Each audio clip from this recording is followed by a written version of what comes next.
Hoje eu quero falar sobre um tema que é a esperança em meio ao caos. E toda a mensagem de hoje será baseada no livro de Abacuque. Vamos estudar hoje esse livrinho aí, que é tão esquecidinho, pequenininho ali. Vamos analisar um pouquinho dentro desse livro. É possível ter esperança em meio ao caos? É essa a resposta que nós queremos ver no livro de Abacuque nessa noite. Eu quero, neste momento, então, fazer uma oração. Vamos fechar nossos olhos, então, para fazermos uma oração, para a gente começar a mensagem essa noite? Onde você está, então, feche os olhos, vamos orar a Deus. Oremos. Querido Deus, amado Pai, nesse momento queremos pedir que o Senhor nos abençoe, esse momento que nós iremos abrir a Tua Palavra, refletir um pouquinho naquilo que o Senhor deseja para nós, que o Santo Bom Espírito esteja à frente, nos guiando, dando-nos sempre, ó Pai, o Teu poder, para que ao falarmos, que o homem se cale, mas que Deus fale ao nosso coração. Agradecemos por todos que estão assistindo também. Pedimos, ó Pai, que cada pedido que está no coração, que o Senhor, ó Deus, com todo o seu poder e graça, possa olhar por esses pedidos. Com a sua misericórdia, Senhor. Tenho certeza que cada coração que assiste nesse momento carrega, às vezes, alguma situação que gostaria de colocar diante do teu altar. Seja situação de família, de saúde, problemas, às vezes, emocionais, essa situação toda que o mundo passa, mexe com a nossa parte psicológica, emocional. Queremos pedir a Deus que o Senhor nos ajude nisso também. Abençoe, Senhor, principalmente a nossa vida espiritual. Nesses momentos que ficamos em casa, podemos correr o risco, Senhor, de passar desapercebida a nossa vida espiritual e passarmos a buscar outras coisas. Que o Senhor nos ajude, ó Deus, para que possamos focar na nossa vida espiritual, estudar a Tua Palavra, buscar mais o Senhor em oração. Abençoe, ó Pai, por favor, cada pedido que está sendo colocado. Nós te rogamos, abençoe também a mensagem. É o que te suplicamos. Em nome do Senhor Jesus. Amém. Queridos, mais uma vez então, que Deus abençoe vocês, viu? Bom, queridos, eu quero meditar com vocês no livro de Abacuque. Então, você que está com a sua Bíblia aí, abra no livro de Abacuque, capítulo 2. Nós iremos ficar só neste capítulo. Abacuque, capítulo 2.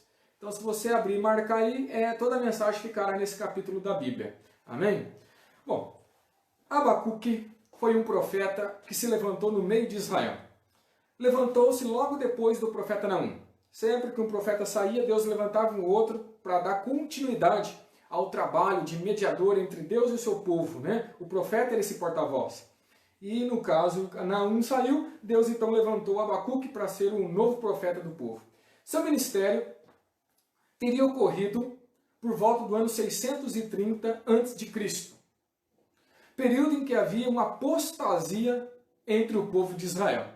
Bom, talvez não é nem novidade falar que havia apostasia entre o povo de Israel, porque constantemente o povo quebrava as alianças e ia para a apostasia. E Deus levantava um profeta para trazer o povo de volta para o caminho. Abacuque foi um desses, né? E posteriormente, né, essa desobediência do povo, essa apostasia do povo, posteriormente, resultaria, infelizmente, como consequência, o cativeiro babilônico. Seria o juízo de Deus para o povo que quebrava os mandamentos, iria para o cativeiro babilônico. Esse período que o profeta Abacuque foi o porta-voz de Deus, foi do período do reinado de Manassés. A última parte do reinado de Manassés, que foi um rei terrível, depois passou por todo o reinado de Edom, e pegou a última parte do reinado a primeira parte do reinado de Josias. Então ele pegou esses três reis. A última parte de Manassés, o reinado de Edom, e a primeira parte do rei Josias. Abacuque, o seu nome significa abraço amoroso, mas também pode significar lutador. Meio contrassenso, né? Lutador, abraço amoroso, né? Mas pode ter os dois significados. E de fato, pegando esse último significado lutador, Abacuque foi um lutador. Ele foi um homem que soube lutar com Deus. Ele muitas vezes se queixava com Deus, principalmente sobre a condição do seu povo, de apostasia. Isso nos lembra também de um homem que lutou com Deus, chamado Jacó. Lembram dele? Jacó lutou com Deus lá no Vale de Jaboque. E diz a Bíblia que, como o homem lutaste com Deus e venceu. E aí o nome dele foi mudado para Israel, né? Aquele que lutou com Deus e venceu. Os grandes homens da Bíblia são reconhecidos como homens que lutavam com Deus. em busca da sua bênção, em busca da sua intimidade com Deus, da aprovação de Deus. Lutavam buscando sempre essa experiência com Deus, a aprovação divina. Os homens da Bíblia, nunca se esqueçam disso, eram marcados pela sua experiência de lutarem com Deus em busca de uma aprovação divina de tudo que era feito.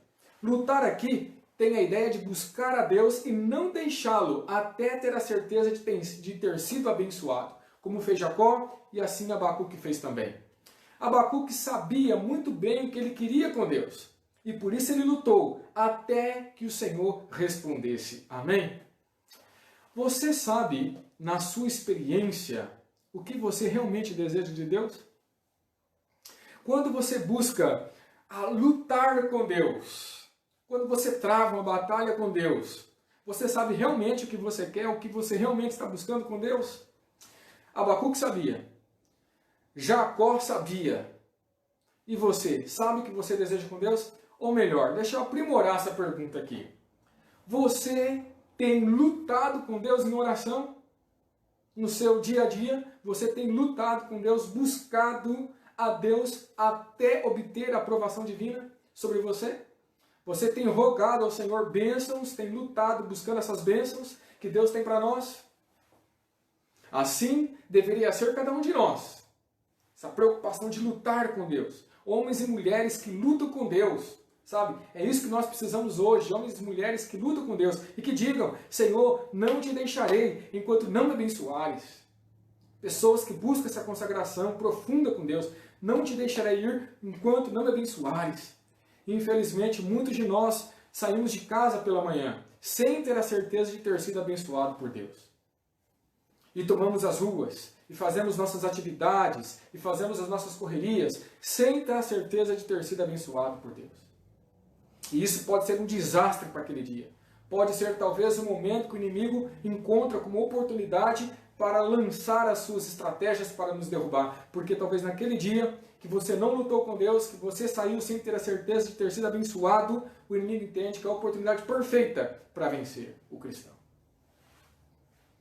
Precisamos de homens e mulheres que lutam com Deus, que buscam a Deus e só o deixam, quero dizer assim, só para ali a luta momentânea, porque teve a certeza que foi abençoado. Para isso, queridos, precisamos de ter fé e muita persistência em oração. Não pode ser algo superficial, banal. Tem que ser algo profundo, com raízes. É buscar a Deus profundamente e gastando tempo de qualidade e de quantidade com Ele. Não dá para ter raízes com Deus gastando apenas alguns minutinhos em oração. Isso não é lutar com Deus. Lutar com Deus é muito mais que isso. Sabe, é você gastar momentos. Na verdade, você quando luta com Deus, encontra satisfação nisso, você na verdade nem percebe o tempo que você gastou ali. Mas você só deixará quando sentir que foi abençoado. Amém? É isso que nós precisamos. Deus, quando o profeta clama, ele luta, Deus então faz um período de silêncio diante da queixa do profeta. Deus fica só ouvindo e silencia, só ouvindo. Parece até que Deus, para o profeta, não esteja ouvindo. Deus fica em silêncio. Parece que, será que Deus está me ouvindo? Talvez tenha passado isso na cabeça do profeta, assim como passa na nossa cabeça também. Nós clamamos, e Deus parece que fica em silêncio. E aí nós passamos a pensar, será que Deus está ouvindo? Será que Ele está escutando meu clamor? O profeta poderia ter também pensado assim. Até que Deus então responde para o profeta, mostrando para o profeta o futuro da nação. Deus desvenda diante dos olhos do profeta tudo o que aconteceria. O futuro traria, infelizmente, as piores perspectivas para a nação. Uma nação inimiga e mais ímpia do que Israel. Deus permitiria que ela julgasse os israelitas por causa da sua desobediência. Mas Deus também fala para o profeta que esta nação, embora naquele momento seria um instrumento de juízo para o povo de Israel, devido à sua tamanha crueldade, porque Babilônia era uma nação muito cruel, Deus também a destruiria depois. Seria um instrumento para juízo, mas depois Deus também vingaria seu povo destruindo Babilônia. E depois Deus dá uma mensagem extraordinária para o profeta. Diz, depois de destruir Babilônia, Israel então será salvo. Eu salvarei Israel. Sabe, queridos, Deus tem planos grandiosos, como tinha para o povo de Israel. Deus tinha planos grandiosos para Israel. Só que esses planos dependiam da obediência do povo. E Deus sempre falava da obediência do povo e o que aconteceria se eles quebrassem a aliança. Era uma situação condicional. O cumprimento das promessas estavam ligadas à obediência do povo. Mas o povo falhou. E como consequência da falha, a aliança de Deus, Deus permitiria então que Babilônia, uma nação cruel, sabe, executasse o juízo de Deus sobre o povo de Israel, subjugando o povo. Mas Deus falou que essa nação seria também destruída. Deus a destruiria. E Israel então seria salvo. Lógico, quando falamos Israel seria salvo, seriam os fiéis de Israel. Os fiéis seriam salvos. O remanescente de Deus seria salvo. Então Abacuque reconhece, depois que Deus responde para ele a sua oração, então Abacuque agora reconhece a manifestação do poder de Deus. E essa manifestação divina fortalece a fé de Abacuque. E Abacuque então se levanta firme, determinado a fazer a vontade de Deus. Amém. Deus seja louvado. Deus nunca desampara o seu filho. Pode parecer às vezes que Deus não está ouvindo. Pode parecer às vezes que Deus não está respondendo. Mas quando clamamos, quando colocamos a nossa queixa diante do Senhor, a Bíblia fala que Deus ele responde às nossas orações, Ele não desampara seus filhos. Deus seja louvado. É verdade que embora Deus perdoe, como Deus estava fazendo com o povo de Israel, Deus iria perdoar o povo. E eles iriam recomeçar depois que Babilônia fosse destruída. Mas uma coisa que Deus não faz é retirar as consequências. Nós colheremos as nossas consequências, mesmo tendo sido perdoados. Se a pessoa fumou a vida inteira, Deus, e ele abandona o vício, Deus perdoa, perdoa. Só que toda aquela, sabe, a pessoa inalou tanta droga vinda do cigarro, que como consequência poderá acontecer talvez alguma coisa ruim. E isso é uma consequência, Deus não tira, mas o perdão Deus concede. Deus seja louvado por isso.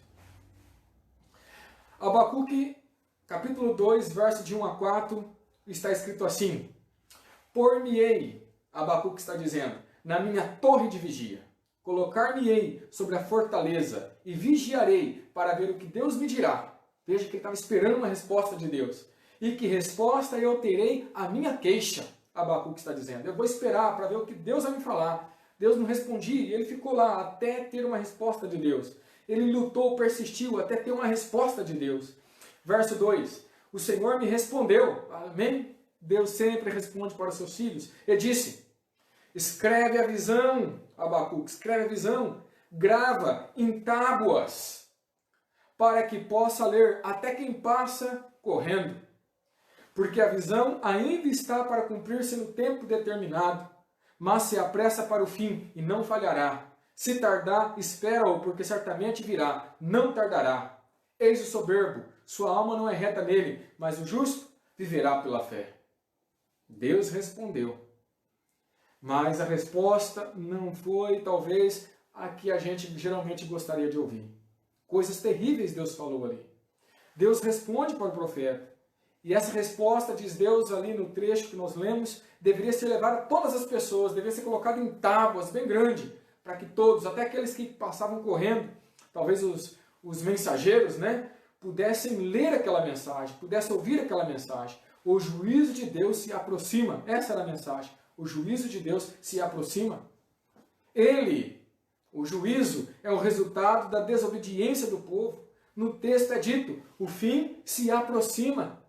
E não vai falhar, quer dizer, vai acontecer. O fim se aproxima e vai acontecer. A mensagem de juízo. Deus avisou a nação tantas vezes que o resultado da desobediência não seria bom. Mas o povo não deu ouvidos. E agora o fim estava próximo. Babilônia executaria a sentença. Parece que nós, seres humanos, temos essa tendência.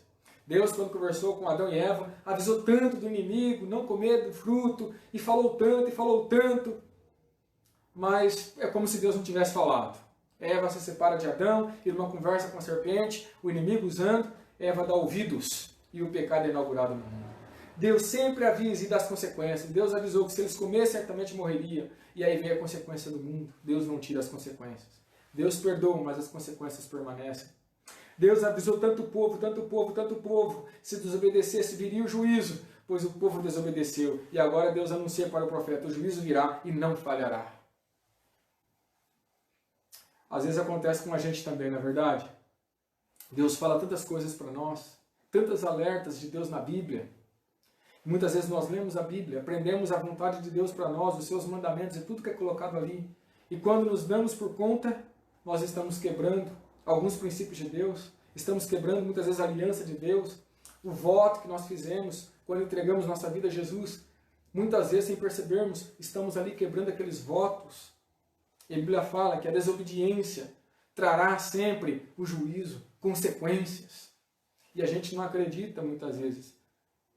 Até quando o juízo desponta diante de nossos olhos. Aí nós acreditamos, mas só que geralmente aí não tem mais volta. O povo de Israel, quando viu o anúncio, falou, o juízo. E agora? E agora não tem mais volta. O texto diz, o fim se aproxima e não falhará. Vai acontecer. Resultado da desobediência. Agora vem uma pergunta, né? Qual seria agora a grande salvaguarda do povo? O que fazer agora? O que o povo deveria fazer agora diante de tudo isso? O texto diz, mas o justo viverá pela fé. Amém? Deus salvaria seu filho fiel, aquele que tivesse fé na palavra de Deus, aquele que se entregasse a Deus. O texto diz, esse vai viver, o justo viverá pela fé, Deus vai salvar, Deus vai livrar. Igual a Israel, nós também passamos por momentos de crise. Todo mundo passa por momentos de crise, dificuldade. Algumas vezes passamos por momentos de crise mesmo sendo fiéis. No meio de Israel, ali no cativeiro babilônico, tinha israelita fiel, mas estava lá sofrendo juízo mesmo sendo fiel. Outras vezes, as dificuldades, as provas, é uma colheita dos resultados da nossa desobediência. Que nem a maioria do povo naquela época em que o povo foi para cativeiro, estava colhendo aquilo que plantou. O povo desobedeceu, agora estava colhendo o juízo. Só que lá no meio tinha gente fiel, que não merecia, mas estava também colhendo juízo. Pessoas fiéis sofrendo. E pessoas que, como consequência de desobedecer, quebrar a aliança, sofrendo. E isto, só nós sabemos se o que eu estou passando é porque eu estou colhendo o que plantei, ou se o que eu estou passando porque é inevitável, mesmo tendo sido obediente, porque isso também pode acontecer. Mas o mais importante em tudo isso aqui é que quando Deus revela para nós uma mensagem, como fez naquele tempo, Ele espera de nós uma resposta, uma mudança, obediência. Ele espera que nos voltemos para Ele, que os busquemos com mais intensidade, que lutemos com Ele em oração e que digamos, não te deixarei, Senhor, enquanto não me abençoares. É isso que Deus espera de nós. Essa luta, colocar ao Senhor a nossa queixa e dizer, não te deixarei, se não me abençoares. Não importa se a prova que estamos passando hoje é por consequência dos meus erros ou pecados, ou se o que eu estou passando é por algo inevitável, mesmo eu sendo fiel. Deus permite para que eu e você tenhamos o nosso caráter moldado. Deus permite para que possamos crescer na fé. Deus permite para que essas ocasiões me levem a buscá-lo, a lutar com Ele, a buscar a bênção que Ele tem reservado para nós. Para que coloquemos tudo diante dEle, a nossa condição. Por isso que a oração, diz o salmista, é abrir o nosso coração a Deus, é derramar o nosso coração a Deus. É falar tudo que está aqui dentro, com sinceridade, com verdade, não esconder nada, porque Deus sabe tudo. Pois afinal, todo esse processo é o que nós chamamos de fé. Isso é fé. E o justo, está escrito aí, viverá pela fé, nesse contexto aqui de Abacuque.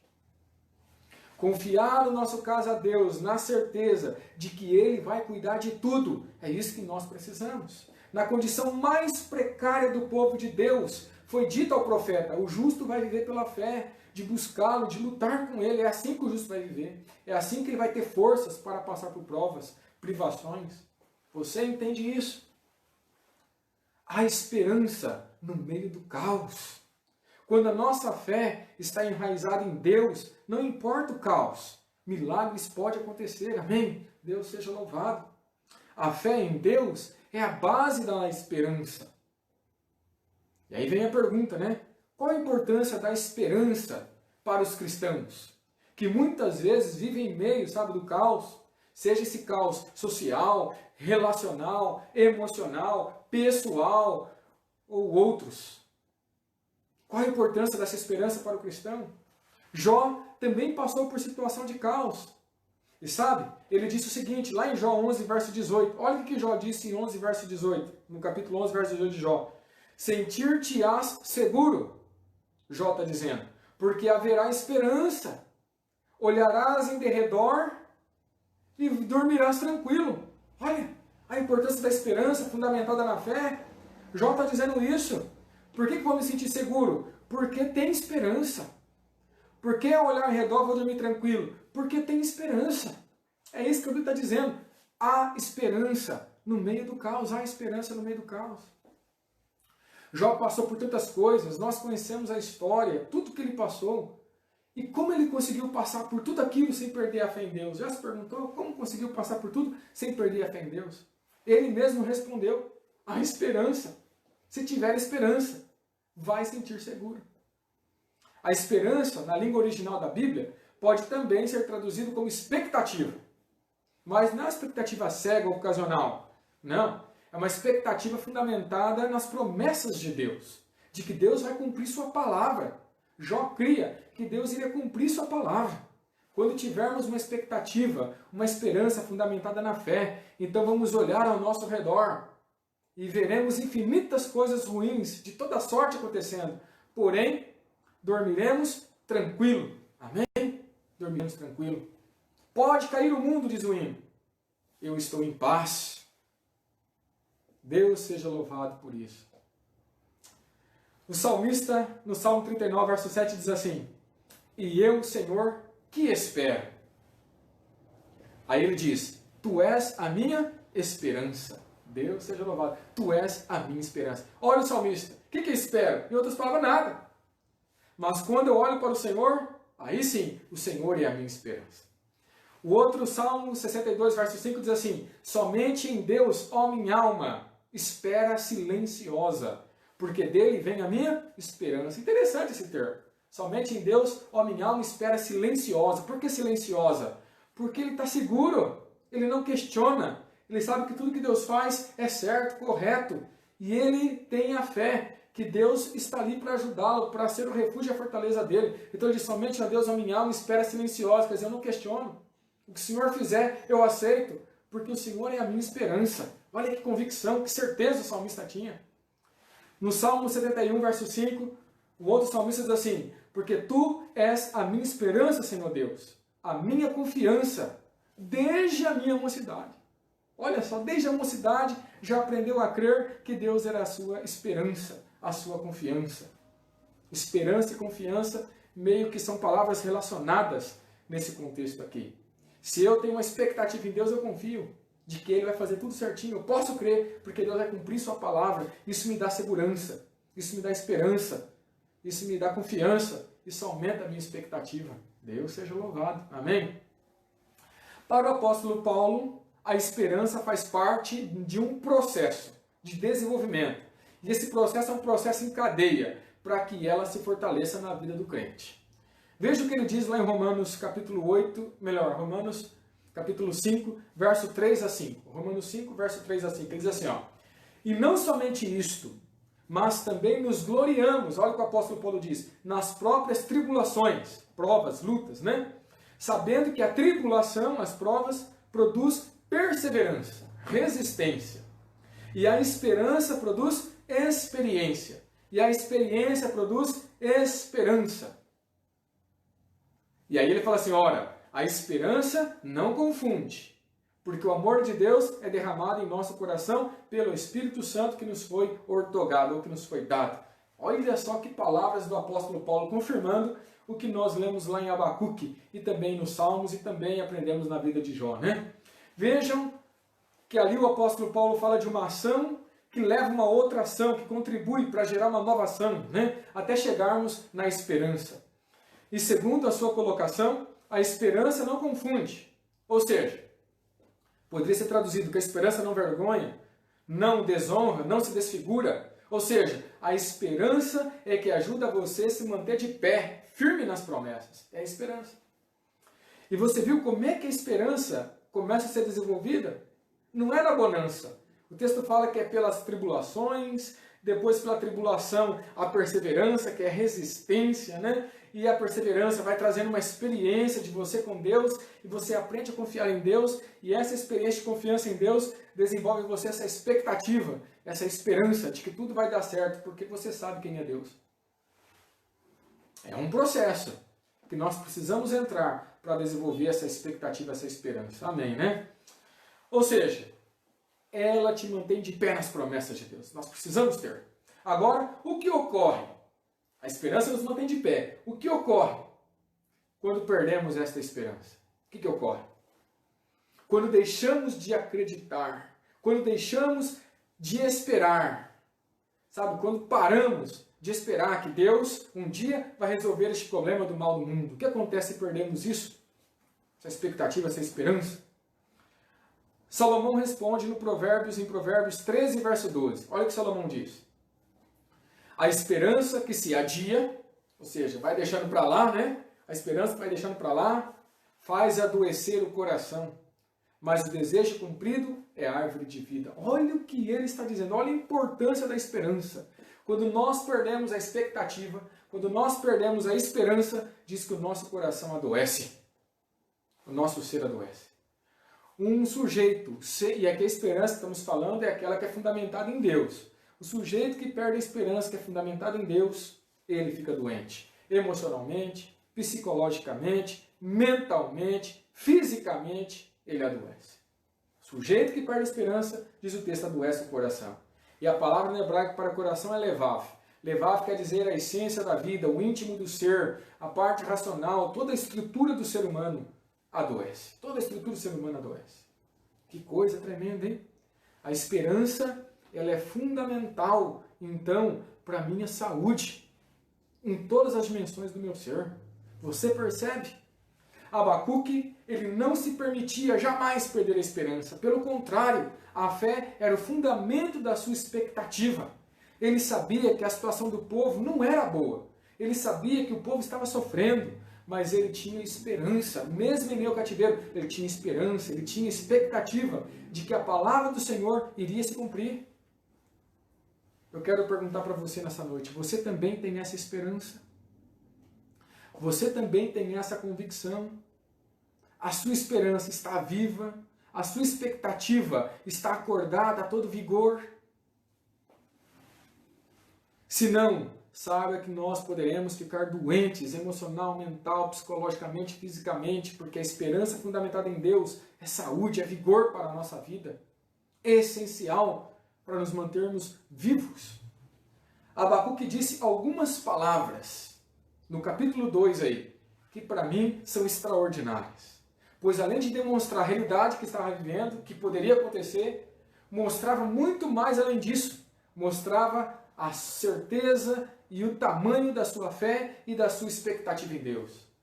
Amém?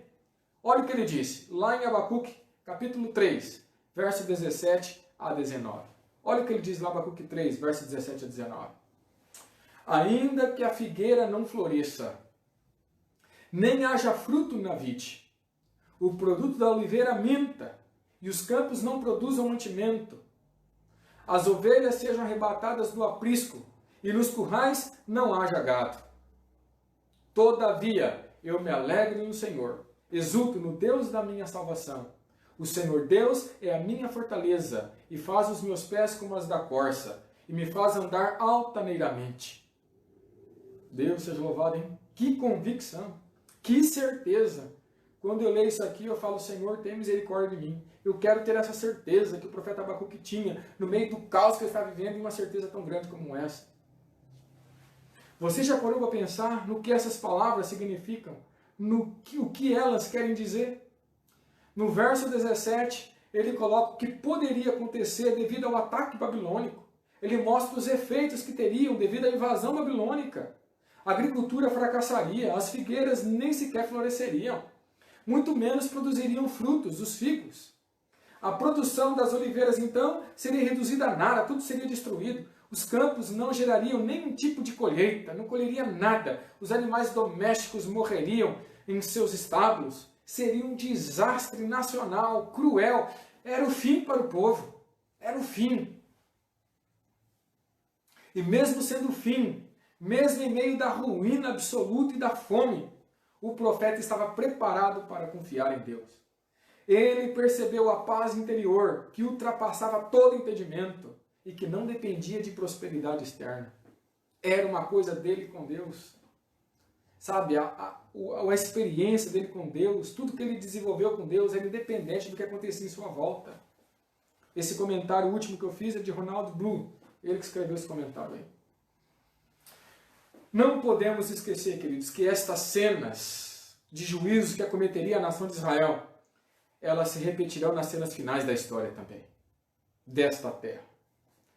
Na verdade, a nossa terra já está sofrendo em sua vegetação, nas plantações, nas colheitas, fatores climáticos, fomes, e lá em Mateus 24 tem uma lista tremenda de tantas coisas que está acontecendo no mundo hoje. Tudo isso, além disso, tem também o egoísmo humano, que para mim é um dos maiores fatores que hoje tem destruído o nosso planeta, o egoísmo humano. No que ela pode tirar da Terra para seu próprio benefício, isso tem acabado com o nosso planeta. O mundo está se deteriorando.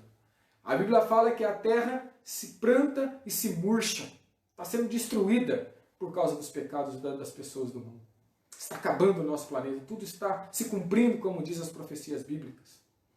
E eu pergunto para você nessa noite, e como estamos nos preparando para tudo isso? Como que nós estamos nos preparando? Como estamos levando a nossa vida? Quais são os nossos valores? Que conceitos nós estamos desenvolvendo hoje em nossa vida diante de todo esse cenário que tem tomado o palco da nossa terra? O mundo está se acabando e as pessoas estão mais preocupadas com seu status, com seu dinheiro, com os bens, com as posições políticas, com o seu próprio ego e têm se esquecido de Deus. Deixado Deus para segundo plano, terceiro plano. Quem sabe lá que lugar do plano tem colocado Deus? Hoje nunca tivemos tantas Bíblias em nossos lares. No entanto, é triste percebermos que as Bíblias estão lá nas prateleiras esquecidas e empoeiradas. O profeta disse, todavia eu me alegro no Senhor, exulto no Deus da minha salvação, lá no verso 18. Embora o profeta estivesse à beira do abismo, da derrota, da desolação da sua terra, Abacuque retinha sua esperança em Deus, sua expectativa em Deus. Howard Truman comenta dizendo o seguinte, sua certeza jamais deveria ser deixada à mercê das vicissitudes da vida que a circundavam. Não. Abacuque não permitia que as circunstâncias da vida abalassem a sua esperança. Ele tinha que encontrar o testemunho de Deus em seu próprio coração, na sua relação com Deus. Ou seja, aquilo que ele construiu com Deus é de lá de dentro dessa experiência que ele tinha naquele momento que tirar forças. Porque se ele olhasse ao redor, tudo que ele via ao redor eram motivos para destruírem a sua fé, a sua esperança. Caos, tudo se acabando. Hoje, quando você olha para o mundo, não vemos a mesma coisa? Essa pandemia aí, hoje, dê uma olhadinha lá no site, mais de 250 mil mortes. Que coisa! O Brasil, quase 8 mil mortes. E milhões de pessoas infectadas. Se não contasse a pandemia, nunca vivemos um período tão difícil politicamente, brigando, cada um querendo posição. Nunca passamos por tantas situações sociais ruins, sabe, de violência, criminalidade, tanta coisa ruim. Se nós olhássemos ao nosso redor, teríamos motivos para termos uma esperança firme, uma expectativa firme? Não. Essa esperança, essa expectativa só poderá ser desenvolvida quando olhamos para dentro de nós, na nossa experiência que nós construímos com Deus. Essa esperança ela é aumentada, sabe? Ela é ampliada de acordo com o tempo que eu gasto diante do altar de Deus. É ali que a minha esperança ela é aumentada, é ali que ela é fortalecida, no tempo que eu gasto com Deus. O profeta Abacuque sabia disso. E é no seu coração, na sua intimidade com Deus, na sua relação com Deus, que ele vai buscar então essa esperança tão necessária para esse momento. O apóstolo Paulo traz um pensamento semelhante e que reforça a certeza que o profeta Abacuque tinha. Olha o que o apóstolo Paulo diz, lá em Romanos, capítulo 8, verso 37 e 39. Ele diz assim, ó, em todas essas coisas, porém, somos mais que vencedores. Olha o que o apóstolo Paulo está dizendo. Por meio daquele que nos amou, porque eu estou bem certo Ou seja, olha a certeza, ele tinha convicção de que nem a morte, nem a vida, nem os anjos, nem os principados, que são os demônios aí, nem as coisas do presente que está acontecendo, como se fosse para nós hoje, né? Nem as coisas do presente que está acontecendo hoje, nem o do porvir, o que está ainda no futuro para vir. E a gente sabe que pelas profecias não são coisas agradáveis para o povo de Deus. Temos ainda grandes provas pela frente. Então ele diz, nem do porvir, nem os poderes, nem a altura, nem a profundidade, nem qualquer outra criatura poderá separar-nos do amor de Deus que está em Cristo Jesus, nosso Senhor. Amém. Deus seja louvado, hein? Era essa certeza que o profeta Abacuque tinha. Nada me pode separar de Deus, nada. E essa certeza aumentava a fé de Abacuque. Principalmente a expectativa de que Deus iria cumprir tudo aquilo que estava prometendo na sua palavra ao profeta. Que ele destruiria o inimigo e salvaria Israel. Ele fixou-se nessa expectativa, nessa certeza. Assim como Deus promete isso para nós hoje também. Um dia, Deus vai destruir o inimigo e vai salvar o seu povo. Deus seja louvado. Essa deve ser a nossa expectativa. É para isso que devemos olhar, é nisso que devemos colocar a nossa esperança. Amém? O profeta sabia que o eterno, ele sabia que no eterno, no Deus eterno, ele encontrava a salvação. Ele sabia disso.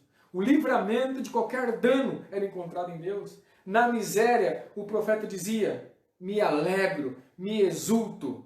Deus seja louvado. E que lição para todos nós. No caos, o profeta disse, eu me alegro, eu me exulto. Por fim, ele termina esse trecho dizendo o seguinte, o Senhor Deus é a minha fortaleza. A palavra aí para Senhor Deus, Adonai e Yahvé, Senhor Deus, aparece 217 vezes na Bíblia. Mas em Abacuque, essa é a única vez que a palavra aparece. Única vez que aparece em Abacuque, Adonai e Yahvé. Esta ocorrência em Abacuque, esse título que Abacuque dá para Deus, é para denotar a essência de Deus. O Deus eterno, mas também o Deus soberano. Aquele que garante a esperança e a fé, mesmo em circunstâncias tão adversas. Mesmo ao ponto racional, às vezes você olhar com racionalidade a situação, você não vai ver respostas. Às vezes você não tem uma resposta adequada para aquele momento difícil. Mas quando eu invoco o Adonai Yahvé, o que eu quero transmitir é, não importa se a minha mente não consegue encontrar respostas, soluções, Deus, Ele é poderoso para fortalecer minha esperança e minha fé, mesmo em circunstâncias adversas. Era a certeza que ele tinha, Deus seja louvado. Deus seja louvado. O profeta disse, esse Deus eterno, ou seja, Deus que não tem começo e não tem fim, e soberano, aquele que está acima de tudo e de todos, que governa este vasto universo. Ele diz, este Deus eterno, que não tem começo nem fim, esse Deus soberano, que está acima de todos e de tudo, Ele é a minha fortaleza, é Ele que é a minha força. Deus seja louvado. Fortaleza na Bíblia é uma expressão usada, na verdade, para um local. Na Bíblia, fortaleza é um lugar de refúgio ou de defesa. Fortaleza na época bíblica era uma torre construída bem forte, uma fortificação bem vigiada e geralmente ficava numa colina alta, cercada de defesas, de muros, de guardas, sentinelas. Era um local bem seguro para aquele que queria fugir do inimigo. Era um lugar que a pessoa buscava se esconder, né, dos seus inimigos. Era o lugar mais seguro que tinha para um rei, às vezes, que estava sendo procurado, buscar seu refúgio, se proteger. É o lugar mais seguro.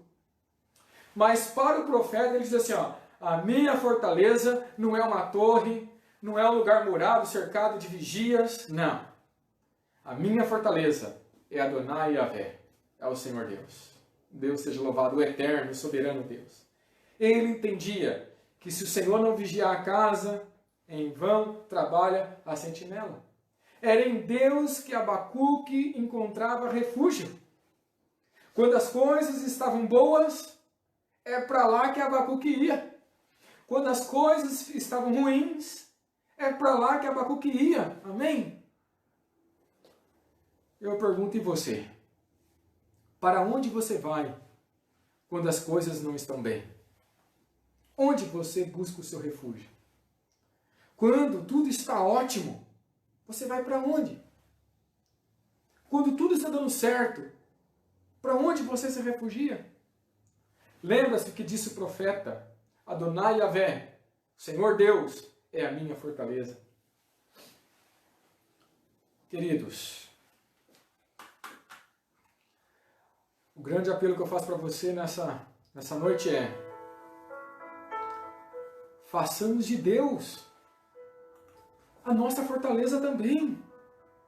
Não importa o momento que estejamos vivendo, não importa se a tua vida está um caos, não importa o quão longe você tenha ido de Deus, hoje Ele te chama para fazer dele a sua fortaleza. Ele é o único que pode te dar esperança e fé em momentos críticos e difíceis como estes que estamos vivendo. O que você gostaria de responder hoje para Deus? O que você gostaria de dizer hoje para Deus? Senhor, talvez essas sejam as suas palavras nessa noite. Senhor, quero fazer de Ti a fonte da minha esperança e da minha fé. Senhor, quero fazer de Ti o meu refúgio, a minha fortaleza. Senhor, quando tudo estiver bem na minha vida, me ajuda a Te procurar. Quando tudo não ocorrer na minha vida, talvez como eu planejei, ou quando as coisas piorarem, não derem certo e ficarem ruins, Senhor, me ajuda a buscar o refúgio em Ti. Eu pergunto para você nessa noite: esse é o seu desejo? Essa é a sua oração? É isso que realmente você quer para a sua vida? Colocar Deus como seu refúgio, a sua fortaleza? Mais ninguém. É Ele que você gostaria de ter ao teu lado quando você precisar passar pelas provas da vida? É com Ele que você gostaria de levar as suas queixas? E se Ele fizer silêncio, você vai ficar lá até obter dele uma resposta? Mas você vai colocar em sua mente: eu só vou sair daqui, só vou deixá-lo quando eu tiver certeza que fui abençoado. Esse é o seu anseio. Lembra que Jacó foi assim, Abacuque foi assim, Paulo colocou isso, Jó aprendeu isso. E se nós quisermos ser vitoriosos, se nós quisermos ter esperança, mesmo no caos, nós precisamos entender que Deus tem que ser a nossa fortaleza, Ele tem que ser o nosso refúgio, Ele tem que ser a nossa força. É isso que você deseja para a sua vida? Sim, pastor, é isso que eu quero. Eu quero colocar a Deus na minha vida como o meu refúgio. Eu quero que Ele seja a minha fortaleza, para onde eu irei quando as coisas estiverem boas, para onde eu irei quando as coisas estiverem ruins. Eu quero colocar Ele na minha vida, Senhor. É isso que eu quero fazer na minha vida hoje. Se esse é o seu desejo, neste momento eu quero convidar você, aonde você está aí, a fechar seus olhos. Eu quero orar por você nesse momento. Eu quero colocar essa tua decisão nas mãos de Deus nesse momento. Amém? Feche os seus olhos. Vamos falar com Deus. Oremos. Querido Senhor, amado Deus, nessa noite, depois que ouvimos um pouquinho da experiência de Abacuque, e ao percebermos como Abacuque teve uma fé viva, uma expectativa viva, mesmo no meio do caos, nós também queremos, ó Deus, ter essa mesma expectativa que Abacuque tinha. Essa certeza que não importa o caos, o Senhor está do nosso lado, que um dia o Senhor vai destruir o inimigo e que o Senhor vai salvar o seu povo.